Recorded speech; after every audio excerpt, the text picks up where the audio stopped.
bite of this juicy apple. Is it organic? I'm not sure what you mean. Was it made with growth hormones? I don't think so. Look, just eat the apple. Oh, I'm sorry. I really can't eat this apple unless I know it's free of hormones or pesticides. Oh, that's fair. Yes, I have the apple's paperwork right here. It is here in my... Biblical. That's the only word fitting to describe the insult to humanity that is Snow White, brought to you by Disney. You know, it's a bit ironic that the original animation served as the cornerstone to build the empire that is the House of Mouse, because the 2025 live-action remake serves as the poster child for everything that's gone wrong since. Just when we thought that the Kristen Stewart bastardization of the Snow White franchise couldn't possibly be topped, damn it, Disney, you did it again. You showed us you could go lower. This live-action remake starring Hollywood's most hated actress and Israel's hottest IDF soldier dressed in PG BDSM gear will serve as the foundation of trauma for many future generations. I started seeking out means to forget right after my parents took me to the theater to see Snow White when I was 8, is a phrase I imagine will be spoken often by troubled minds in therapy rooms, bars, and prison cells of the future. Brought to you by Disney. To best prepare myself for the intellectual assault that is this movie, I consulted with my lawyer and he said, As your attorney, I advise you to rent a very fast car with no top. And you'll need the cocaine. Tape recorder for special music. Acapulco shirts. Blows my weekend. Because naturally, I'm gonna have to go with you. And we're gonna have to arm ourselves. But even with all that in me, that couldn't prepare me for the shit that I saw. So with all that in mind, let's get this review on the road.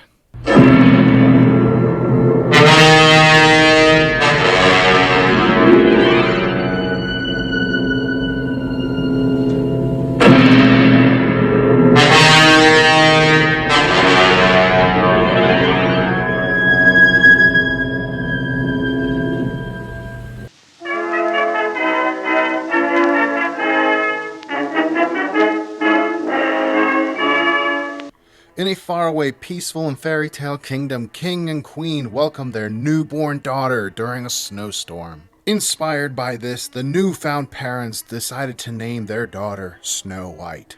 With logic like that, it's dumb luck that she wasn't born in a freshly fertilized farm field. Otherwise, she would have been named something along the lines of Shit Brown.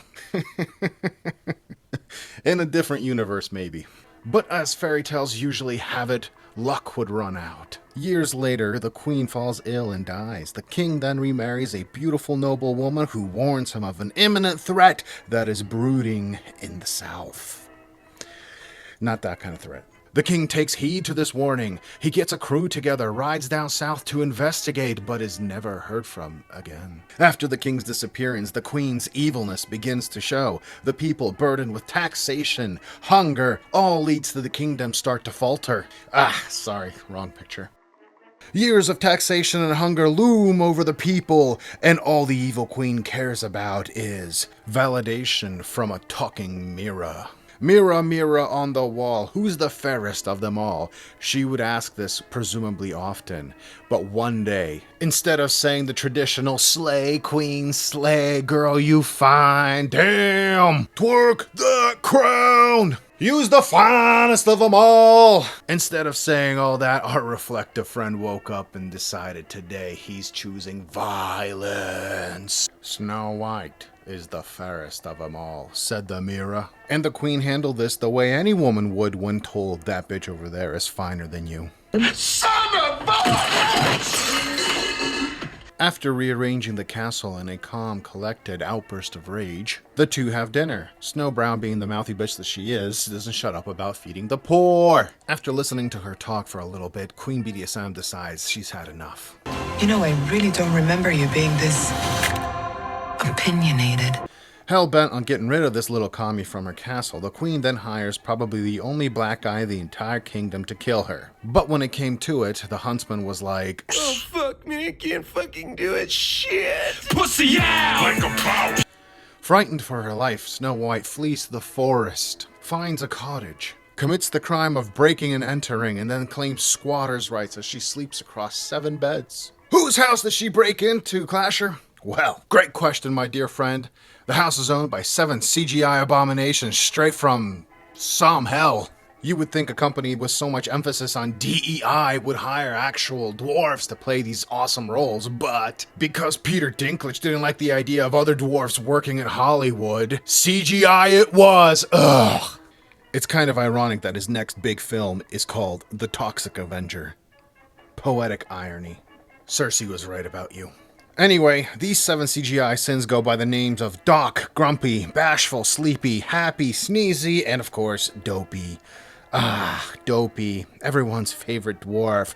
Remember Dopey from the original? Adorable, curious, little guy that expressed so much without any words, using just his emotions and body language. Yeah? Well, forget him, because he's dead now! He's been replaced with an uncanny, talking CGI shit void of anything likable, and so have the rest of them! If working with dwarves is such a big problem, you could have just hired Ramstein. Oh yeah! This is the Snow White we wanted. Who the hell is in charge of casting over there? You had Kristen Stewart, you got Rachel Zegler. No one's gonna believe Gal Gadot or Charlize Theron were jealous of anyone else's beauty. This is the chick that should have been Snow White. Hair black as ebony, skin white as snow, lips red as blood, her inner beauty shows. Come on, Disney, really? Like, we could have had this. Und die Welt zählt laut bis 10. That's the Snow White we deserved. Anyway, back to this story. Queen IDF soon realizes that Snow White is still alive, and according to her mirror, is still the fairest of them all. Not letting up, are you, Glassface? I admire your commitment. So being the Mossad agent that she is, Evil Queen sets out to take her out herself. And it went something like this. It is here in my...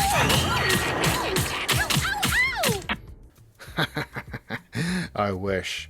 No, unfortunately, she disguises herself. Tom Cruise Mission Impossible style, and pretends to be a charitable lost old hag. She dupes Snow White into eating a poisoned apple that puts her to sleep. Not very bright, this version of Snow White. Kristen Stewart would have never fallen for that, and she's an idiot. Later, Jonathan the Bandit comes by and kisses her and wakes her up with true love's kiss. And if you're like me, you're probably wondering just who the hell is Jonathan the Bandit? Don't you mean the prince? Nope. For some reason, Disney thought it'd be a great idea to swap out the prince narrative with a bandit narrative. What's the logic behind that? Well, don't you know in 2025, straight white noble men cannot under any circumstances save a woman? Not even in fairy tales, not even in imagination or kids' entertainment. Better they be saved by bandits than noblemen. That's the logic behind the creative force wielding a $350 million production.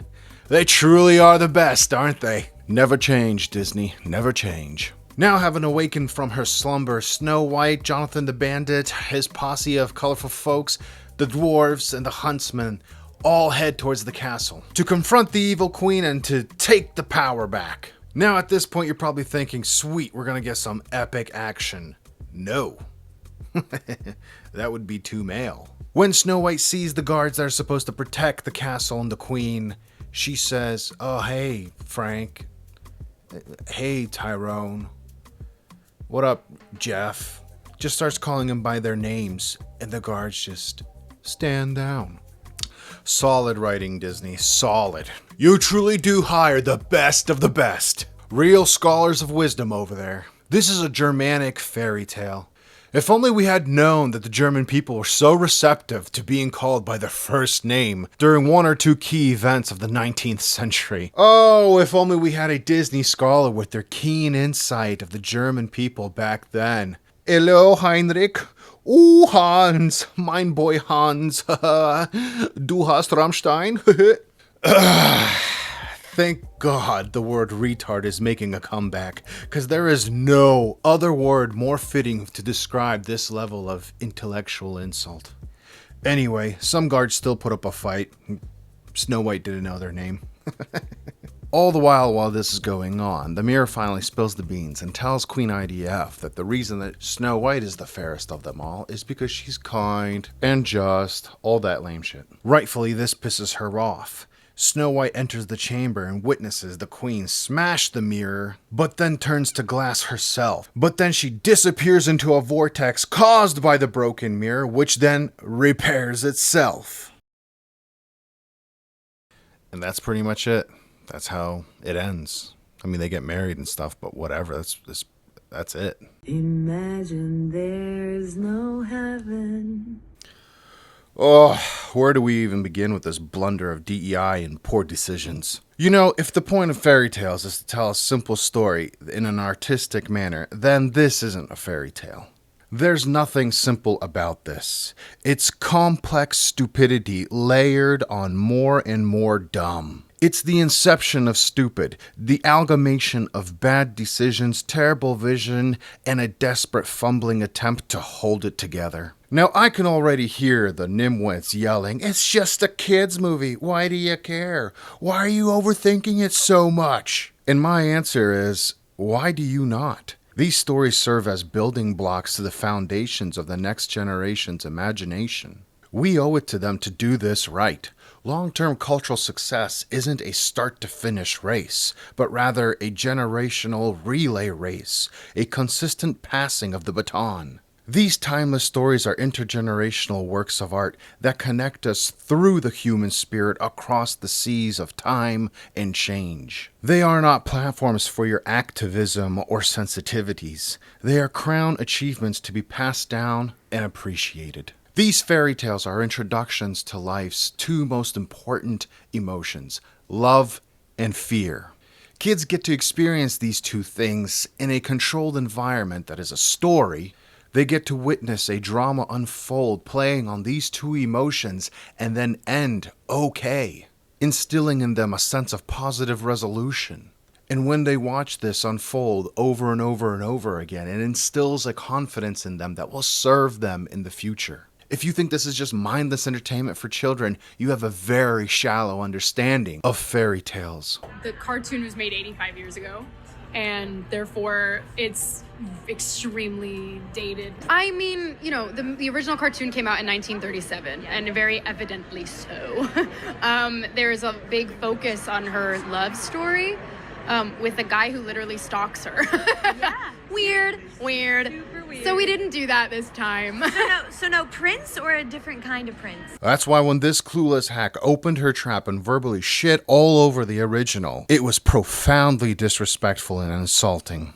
So for Disney to choose this ungrateful twat to represent this cultural icon, the message people got was, we don't care about legacy. We don't care about authenticity or your culture. We care about representation and activism, and if it comes at the cost of your culture, then so be it. We hold the IP. Well, modern-day Disney execs, I hope you're happy. You live in the shadow of a once great company. We, the audience, choose to remember the people that came before you. Pat yourselves on the back and parade yourselves in your echo chambers that you live in, because more and more of us are just bowing out. And as it gets easier for your average person to make stuff on their own, well then, that's what we'll do. And inspired by the people that came before you, sooner or later, we will surpass you. Well, that's it for today. Thanks for watching. If you enjoyed this, check out my Get Culture or Die video. It's the cornerstone to my entire channel. It is the best deep dive culture video you will see on the internet.